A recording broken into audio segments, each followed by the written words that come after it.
वैसे तो हमारे भोजपुरी इंडस्ट्री में बहुत सारे अच्छे कलाकार हैं, बहुत ही अच्छे जो कि मतलब समझिए कि बहुत ही मतलब ऊंचे लेवल तक हैं और बहुत अच्छा भी गाते हैं। तो सबको ही आदर्श ही हैं, सबको देख के सीखते हैं।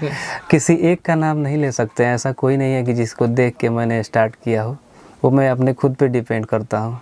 हाँ, मैं किसी का कॉपी नहीं करता हूँ कि हाँ फलानवा आदमी ऐसे गावेला तो चिलानवा आदमी ऐसे गावेला तो हुनकर देख के कॉपी करो, हिंकर देख के कॉपी करो। मैं अपना खुद का प्रेजेंट करता हूँ। जैसे कि आपने बताया कि आप कॉमेडी क्यों करते हैं, मैं अपना खुद का एक अलग लेके जाता हूँ जी। यानी कि अमित पटेल जो है वो क्रिएटर हैं, कह सकते हैं कि ये खुद से क्रिएटिंग सोचते हैं। और क्रिएटिव एक व्यक्ति जो होता है ना, देखिए आज डिजिटल के दौर में क्या होता है कि अमूमन जो इंसान क्रिएटिव होता है वो क्रिएट करता है, वही चीज़ें चलती हैं। अब वो अमित जी लगभग मेरे ख्याल से बहुत अच्छी तरह से भाप चुके हैं। ठीक है अमित जी, अगर कहा जाए तो आपके लव सॉन्ग भी काफ़ी ज़्यादा आए हैं, तो मैं चाहूँगा कि आपके लव सॉन्ग में से कुछ पहले तड़का कुछ सुन ले, जहाँ हमारे दर्शक सुनना जरूर चाहेंगे कि इस चैनल के माध्यम से, तो कुछ 2 लाइनें आप गुनगुना दें।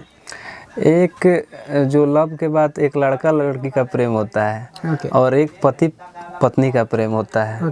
तो सबसे पहले लव स्टोरी पति और पत्नी वाला सुनाते हैं। एक आया था मेरा सॉन्ग, अरे भले बड़ो करिया,